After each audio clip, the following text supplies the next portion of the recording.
We're going to start solving some exponential equations, and just so you understand, an exponential equation is any equation that has variables in its exponents of any of the terms. And we have these two examples down here, but they could look all kinds of different ways. So you're dealing with an exponential equation if there is a variable in any of the exponents. So there's different ways to solve exponential equations, but for this video we're just going to concentrate on the idea of the principle of exponential equality. Okay, and it's written out here, for any real number b, as long as b does not equal -1, 0, or 1, b to the x power equals b to the y power is equivalent to x equaling y.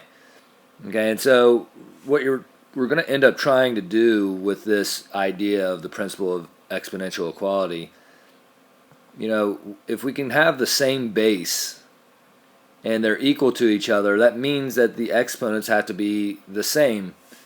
Otherwise, we wouldn't have two equal sides to our equation, so then it wouldn't make any sense. So we're going to have to go about and manipulate our numbers so that they have equivalent bases, and once we do that, we're going to set the exponents equal to each other and solve whatever equation is remaining.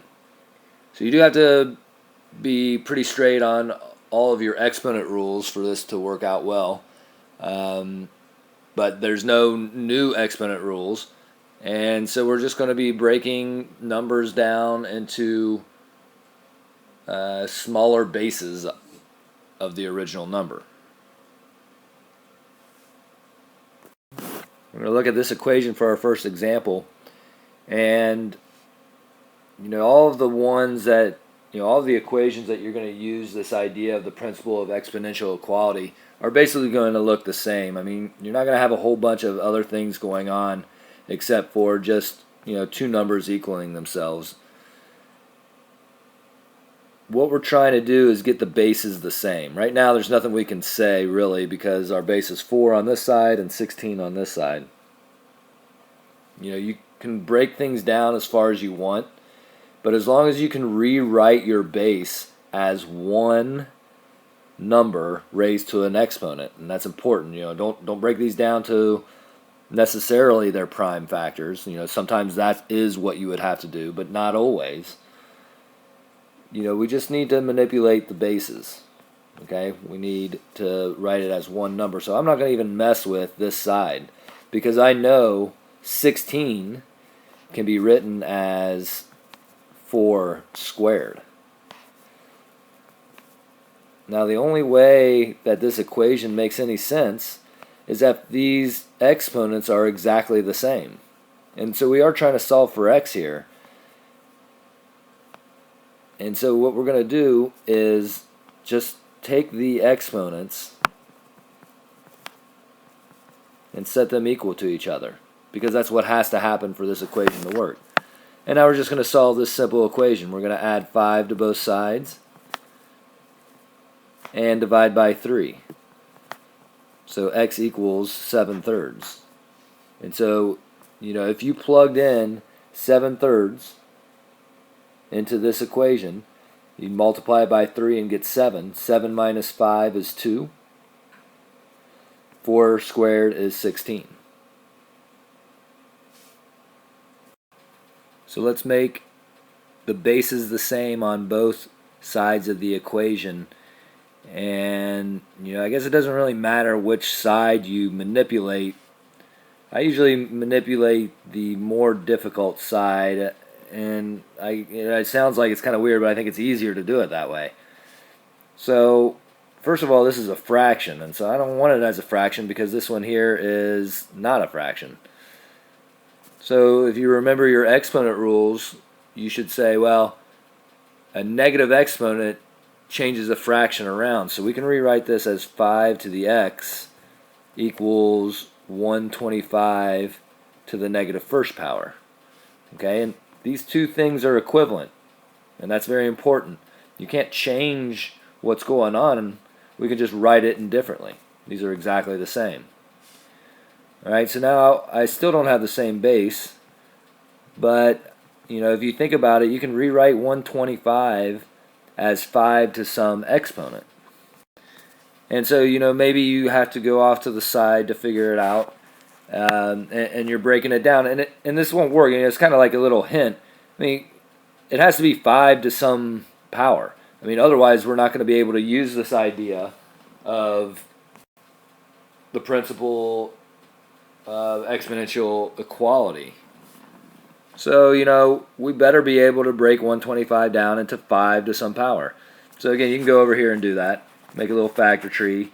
That'd be 5 times 25, and then 25 is 5 times 5. So really, 125 can be written as 5 cubed. Okay, so let's rewrite that.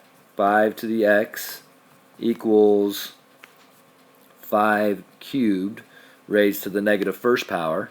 And now here's where your exponent rules come into play. A power to a power means you multiply those powers together.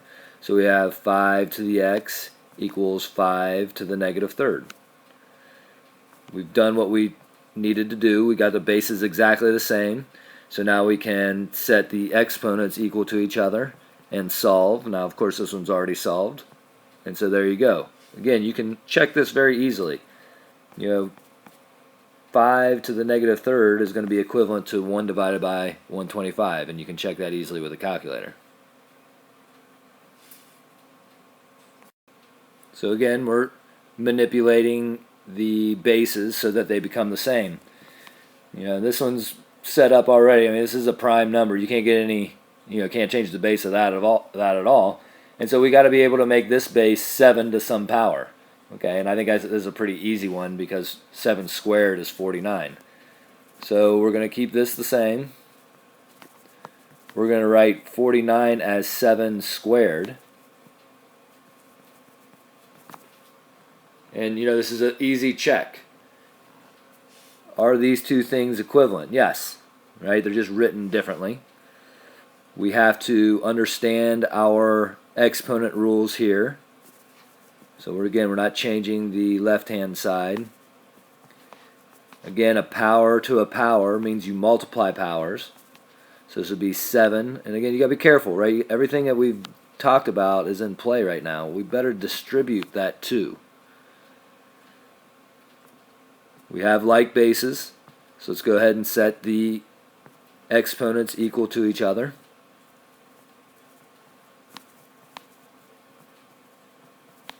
And now we have a real simple equation that we're going to solve. We're going to start off and distribute the 2.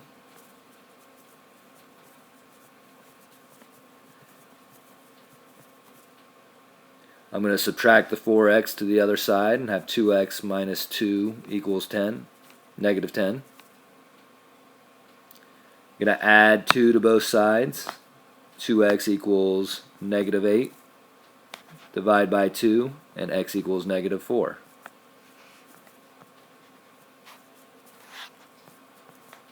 Again, very simple to see if this works. Just plug in negative 4 to both, any place that you see an x and see if you get the same thing on both sides.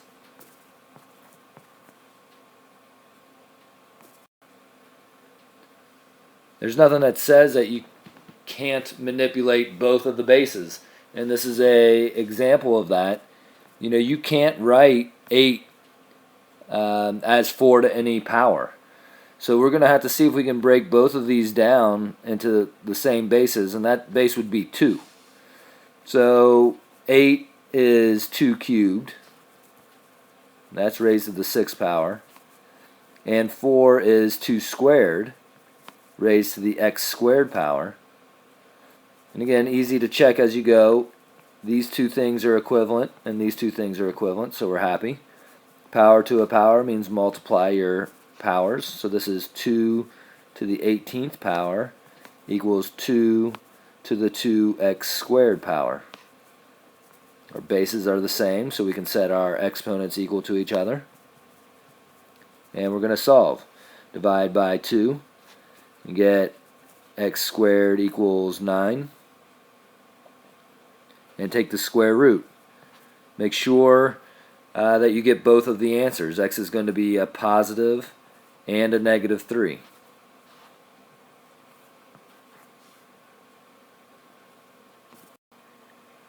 This one at first glance seems kind of maybe impossible, but it's not really that big a deal if you're really good on your exponents. You know, how can you write 7 with a base of 1? Well, you can't. But think about it.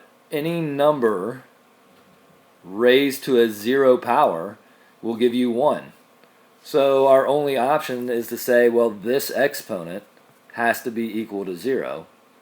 And so no matter what it is over here, we're going to set it equal to 0 and solve.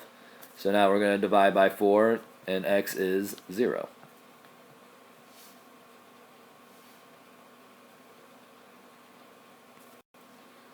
So, we could have had, 10 raised to the x squared minus 4 equaling 1, and it would be the same idea, right?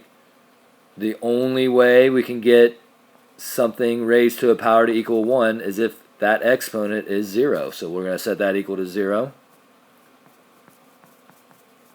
and we're going to solve that.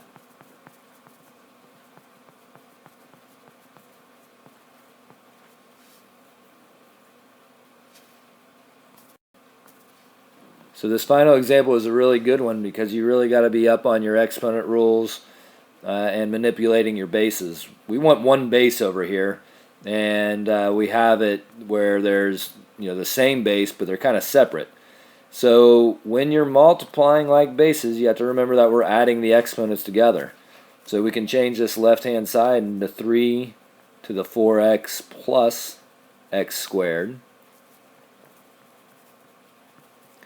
Now we want to manipulate this base to get us a 3.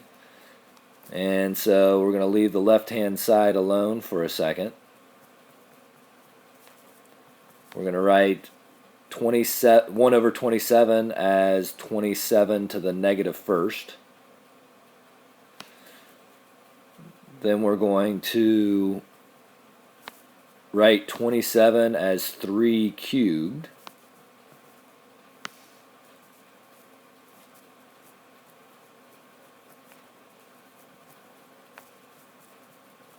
Now our bases are the same, and we can set the exponents equal to each other.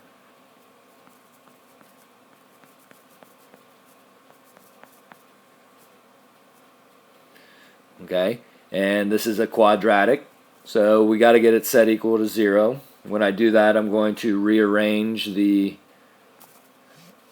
terms in descending order. So we'd have x squared plus 4x plus 3 equals 0.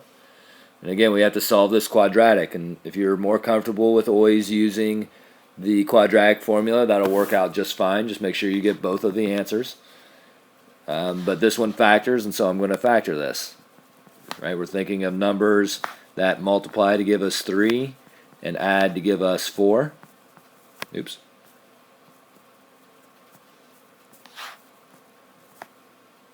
And now we set each of those equal to 0. And solve. So we have two separate answers here. Both of them are correct.